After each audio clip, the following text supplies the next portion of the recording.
If you want to become the best, most functional, most performant version of yourself, train your ambidexterity. Ambidexterity, or cross-dominance, is the ability to move both limbs with equal control, strength, and precision. This is a spectrum, with people being more or less ambidextrous in any number of activities. It is also something that can be trained. However, very few people actively train for ambidexterity. This, I feel, is a big mistake. Let me make a case for it. I am far from the first guy to recommend training ambidexterity. In the early 20th century, this was the mission statement of the Ambidextral Culture Society, established by John Jackson. His goal was to promote two-brainedness, and wrote that, "Each hand shall be absolutely independent of the other in the production of any kind of work whatever. If required, one hand shall be writing an original letter, and the other shall be playing the piano." Lofty aims indeed. Becoming ambidextrous has a vast number of immediate, tangible benefits. A fighter, for example, can benefit from being able to throw equally powerful blows from either arm or leg. An artist benefits from being able to reach different angles without smudging paint where they've already been. A bodybuilder can develop greater muscular symmetry. A footballer can kick from either leg. A tracer can jump from either. A dancer can move with greater full body control. In fact, the lefty advantage, as it's known, is thought to explain the disproportionate number of high-performing left-handed players in many sports. It has even been suggested that the very reason we still have lefties is that they enjoy a competitive advantage in combat. This is the fighting hypothesis. It's also backed up by the fact that animal species that rely on cooperation tend to trend more to a single side. Even your physical attractiveness may be linked to your handedness. It has been suggested that the side we consider to be our good side is normally our dominant side. That's because we have greater control over the facial muscles on that side. Symmetry is, coincidentally, a trait that we universally find attractive. But this is just scratching the surface of how and why ambidexterity is so valuable. Because the other thing to remember is that muscles are not just used for force production. Muscles are also sensory organs that provide information about our bodies and the world around us. Ambidexterity, as far as it would mean increasing dexterity on the non-dominant side, should also improve our ability to feel movement in those areas. This gives us a more detailed picture of our bodies in space, and that theoretically could improve balance and graceful movement across the board. There are several studies that show left-handedness and ambidexterity are linked with improved spatial ability. Other studies interestingly find that this effect is strongest in men, which may have something to do with brain lateralization, and we'll come to that more in a moment. Any bodybuilder knows the importance of muscle symmetry. This has immediate aesthetic benefits, but the effect on performance and health are perhaps even more important. Imagine that you are running a 10k and one leg is slightly stronger and more coordinated than the other. The result could be that when you push off the weaker leg, you actually travel a few centimeters less than the other side. That might sound like not a lot, but now consider how that adds up over the course of all those steps, and consider how that can impact on your overall time and effort. Studies also suggest that learning a skill with one hand can actually provide benefit to the other hand. This works both ways, meaning that if you practice a skill with your non-dominant hand, you'll actually improve with your dominant hand, even if you'd hit a kind of plateau. In all likelihood, the added focus and attention that you're giving to the movement pattern when learning on that side is what helps you to further refine the movement on both sides. But perhaps the real advantage of ambidexterity training could come from the very process of learning a new challenging motor skill itself. I've talked at length about the importance of motor learning to keep the brain flexible and powerful. After all, the sheer amount of information processing that occurs during movement exceeds anything we might accomplish sitting in front of a book. This very process of attending to information and learning is what encourages plasticity. It changes the brain to keep it learning. This could also potentially strengthen the motor cortex at large. This strategy is employed by the Arrowsmith School, where learning challenged students use tracing exercises to see widespread improvements in their language production, both written and spoken.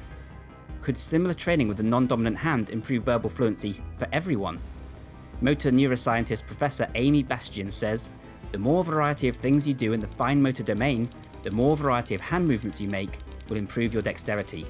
Dr. Andrew Huberman's amazing podcasts illustrate the benefit of learning new, complex, sensory-rich movements for unlocking the brain's plasticity. He suggests inversions such as handstands as a particularly good option for those unfamiliar with them. Learning fine control with the non-dominant hand may be an alternative option.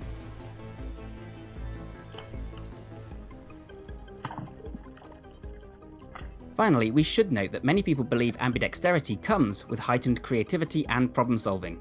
This comes partly from the anecdotal evidence that famously ambidextrous individuals such as Da Vinci, Einstein, Ben Franklin and Tesla were all known for their genius levels of creativity. The ambidexterity of these individuals has been called into question at times, though a recent study suggests that Da Vinci really was, in fact, ambidextrous. Moreover, this is a very small sample size, and I could point to many more notable individuals who are not cross-dominant. Some suggest that ambidexterity may correlate with lower brain lateralization. That is to say that the brain structures are less neatly organised on either side of the brain and are more dispersed across both hemispheres, resulting in brains that are more symmetrical among the ambidextrous population. This may also result in a thicker corpus callosum, the bundle of nerves that bridges the hemispheres. Posthumous autopsies of Einstein's brain revealed that he did, in fact, possess a thicker than average corpus callosum, and we know that women on the whole have a naturally less symmetrical brain, which makes sense of that study we looked at earlier. With more information travelling more freely around the brain, it is possible that there's a greater potential for novel connections to form between ideas. Left-handers, who make up approximately 10% of the population, as opposed to the 1% of truly ambidextrous individuals, also tend to have less brain lateralization. This is due to the increased need for ambidexterity in a right-hand world. A change in lateralization could also result in other cognitive differences. One study found that those with left-handed relatives, deemed to be weaker-handed and therefore more ambidextrous, actually had better episodic memories for events.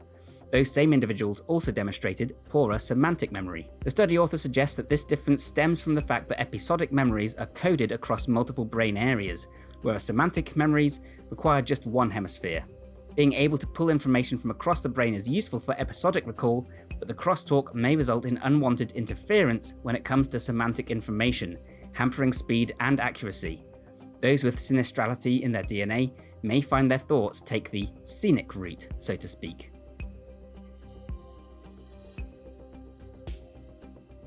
It is true that there's a greater incidence of various cognitive disturbances in ambidextrous individuals. A number of studies link ambidexterity to poorer IQ scores, ADHD, schizophrenia, and more. Interestingly, both ADHD and schizophrenia are linked with creativity, whereas IQ tests benefit from rapid processing of information. However, this correlation is unlikely to be causative. That is to say that in some cases, ambidexterity is a symptom of development issues and not the reverse. There is evidence for this. As we see in a review of the literature conducted by Johanna Barbara Sattler, systematic investigations of the second group of subjects always revealed perinatal cerebral disturbances. This paper discusses the thesis that insufficient oxygen supply to the brain in the perinatal period of life mainly affects the function of the dominant cerebral hemisphere that is responsible for the congenital handedness. Even if increased brain symmetry results in a less organised brain, it is highly unlikely that training for ambidexterity later in life would result in the migration of entire brain functions. We would not likely see the brain become significantly more symmetrical, as we simply lack that kind of plasticity in adulthood. That said, we might be able to thicken the corpus callosum in order to improve communication between hemispheres, and we might see improvements in the motor cortex and cerebellum. Many people could benefit from being a little more creative. Note that the link between weak-handedness and a thicker corpus callosum is far from proven, however. So how do you train this? Most people looking to improve their ambidexterity will be writing with a non-dominant hand. Other drills include toothbrushing with the left hand, swapping cutlery over, etc. This is a great starting point and can help to develop fine motor control that will almost certainly transfer to other tasks, to some extent. In fact, an interesting demonstration of this comes from young children. Our health visitor told us that our daughter, Emmy, would be able to brush her own teeth only once she'd started writing at school. It's the process of writing, you see, that develops the coordination and control necessary to create those small circles with the brush. We've already seen that the Arrowsmith School uses similar strategies to help improve verbal fluency of their pupils. Other inherently ambidextrous practices, such as learning to play the piano, can also have similar effects. Musicians that use both hands have been shown to have thicker corpus callosums, although this is only true for male musicians. Rock climbing, too, may also offer some benefits. For boosting creativity and more, all these options should prove highly effective. But transfer across all skills is not a given. One study found that our non-dominant hands are actually superior when it comes to holding things steady. This makes a lot of sense, given that we so often hold something in one hand and manipulate it with the other. The image of a bow and arrow comes to mind. This also suggests that through practice, we've improved different types of skill on each hand.